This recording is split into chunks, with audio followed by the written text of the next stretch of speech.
La ciudad de Santo Domingo fue fundada en la margen oriental del río Osama, en la costa sur de la isla, por Bartolomé Colón en 1498 y luego trasladada por Nicolás de Obando en 1502 a la margen occidental del río, donde se encuentra hoy.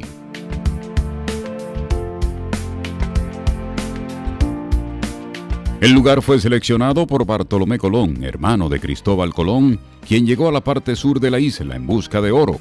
Y tras verificar que en el río Jaina se podía encontrar con gran facilidad este metal, ubica un punto cercano en donde se pueda establecer un asentamiento y por eso en el año 1498 trasladan desde la Isabela gran parte de la maquinaria española y así se funda la Nueva Isabela, que fue el primer nombre que le rindieron a la nueva ciudad.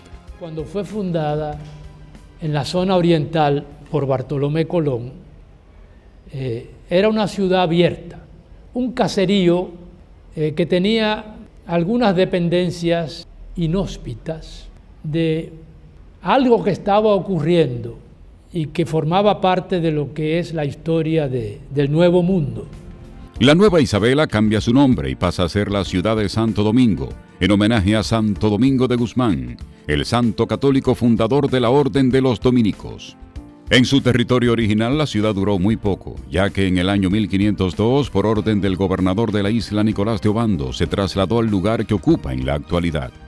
Algunos historiadores señalan que el traslado se debió a un fuerte huracán que azotó el país en 1502, destruyendo la ciudad, y otros justifican la mejor facilidad de acceso hacia los poblados del centro y el norte de la isla, permitiendo a las personas no tener que cruzar el río Osama, que era en ese entonces muy caudaloso.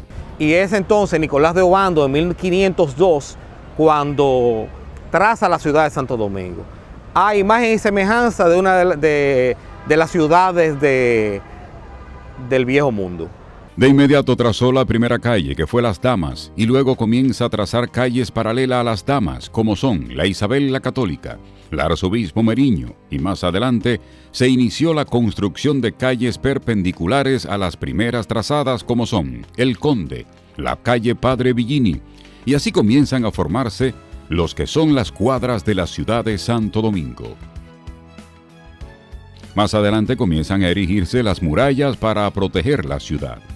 La ciudad estaba amurallada y existían varias puertas, varios accesos, como era la puerta de la Misericordia, la puerta del Conde, pero puertas que eran controladas, de las cuales no se podía acceder. Y solamente se accedía de la parte del muelle. Las murallas tardaron 20 años en construirse en su primera parte. Y la primera puerta que tuvieron, que fue la puerta de San Diego, todavía permanece intacta, demostrando la gran capacidad que tenían los arquitectos y los alarifes y los constructores en hacer buenas obras. Para la época, la ciudad estaba limitada al norte y al oeste por sus murallas de defensa y en sus extremos sur y este por el Mar Caribe y el río Osama. La empresa urbanística fue monumental entonces.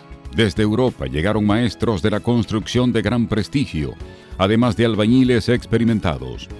Obando llegó a la isla con 2.500 españoles, en parte nobles y caballeros, un grupo humano de mucha mejor calidad de los que habían llegado en los viajes anteriores.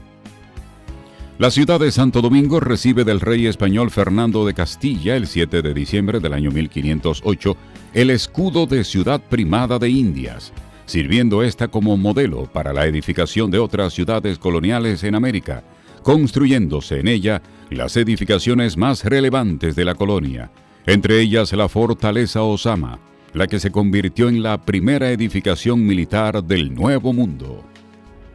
La catedral, que es la joya de la corona, no se comenzó hasta 1520.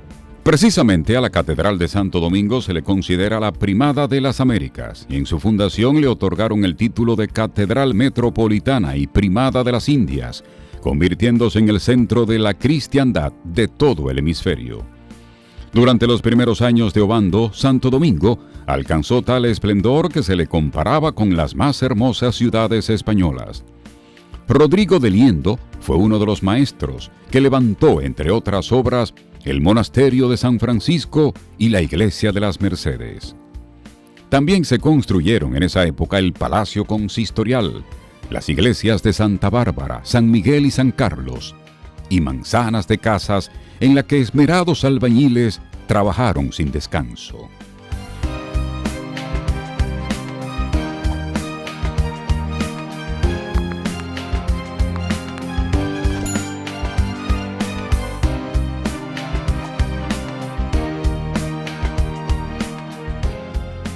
En el año 1509, la corona española designó a un hijo del almirante Colón, Diego Colón, gobernador de la isla. Este había heredado los títulos de virrey y gobernador de las tierras descubiertas, y con él llegó su esposa doña María de Toledo, quien pertenecía a una de las familias más influyentes de España en la época. Luego harían historia los paseos de doña María con su corte de señoras por la calle Las Damas. La residencia de ambos, el Alcázar de Colón, conserva parte de su mobiliario original. La gente dice Alcázar de Colón, y no es el Alcázar de Colón, ese es el Palacio Virreinal, porque había un reinado, el reinado, la realeza estaba en España, pero cuando se le conceden los derechos a Colón, le toca el título a su hijo, a Diego. Como tenía que vivir aquí en la colonia, se hace el Palacio Virreinal, que ahí se hacían fiestas, ahí se invitaba a todo el gobierno, a todos los representantes de los diferentes estamentos.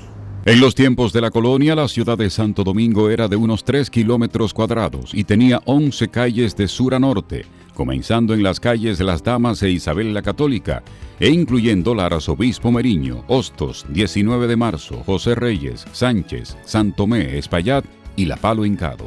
De ahí es que viene que la 19 de marzo, aparte de llamarse la calle del Tapado, le llaman la calle del Medio, porque son 11 calles y ella es la número 6. Durante la época de la colonia en Santo Domingo el balcón no existía, sino que las casas tenían ventana y con frecuencia durante la tarde las mujeres se paraban en la ventana para ver hacia afuera y desde la calle solo se podía observar a esa dama de la cintura hacia arriba. Y para ese tiempo la vida social era muy diferente, porque todo se hacía dentro de la casa y en cada residencia había un patio español para hacer celebraciones. En 1538 se fundó la primera universidad de América con el nombre de Santo Tomás de Aquino, pero en esa época solo ofrecía como carrera latín y filosofía. Con el paso de los años, las autoridades de España habían perdido interés en la isla y se habían concentrado en otros territorios conquistados, y esto provocó que Santo Domingo perdiera esa tranquilidad que se vivió en los primeros años de su fundación, ya que en el año 1586 fue invadida y saqueada por el pirata inglés Francis Drake, quien desembarcó en Jaina con unos 600 o 700 hombres el viernes 10 de enero de 1586 y tomó la ciudad con la espera de conseguir de que España pagara unos 200,000 tucanes por el rescate de Santo Domingo, que él creía era muy rica. Los invasores se adueñaron de la ciudad por un mes. Se lleva todo, incluso pidió hasta un salvoconducto de recolectar todas las prendas de las damas de la ciudad para él poder abandonar. Incluso colgó varios frailes dominicos. La catedral de Santo Domingo fue usada como un almacén de todo el botín que él recogió. Y luego entonces la reina de Inglaterra lo nombra Sir Francis Drake, claro, por todo el botín que recogió de todas las islas. O sea, tenía una patente de corso para invadir y atracar. En 1655 la ciudad sufrió otro ataque. Una flota inglesa comandada por el almirante William Penn y el capitán Venables, los cuales tenían como propósito repetir la hazaña de Drake, quienes fueron alejados por las defensas comandadas por el capitán general Bernardino de Meneses Bracamonte y Zapata, mejor conocido como el Conde de Peñalba. Los ingleses quedaron frustrados por su derrota, por lo que Penn y Venables abandonaron la Española y se fueron a la conquista de Jamaica. En honor al Conde de Peñalba fue nombrada la calle El Conde.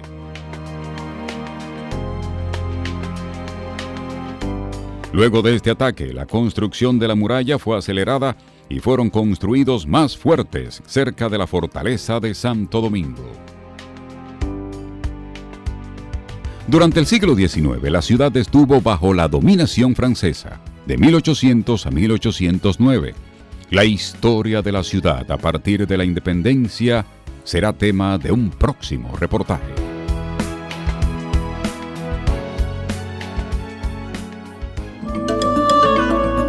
Videocine Palau, canal oficial de René Fortunato en YouTube. Suscríbete.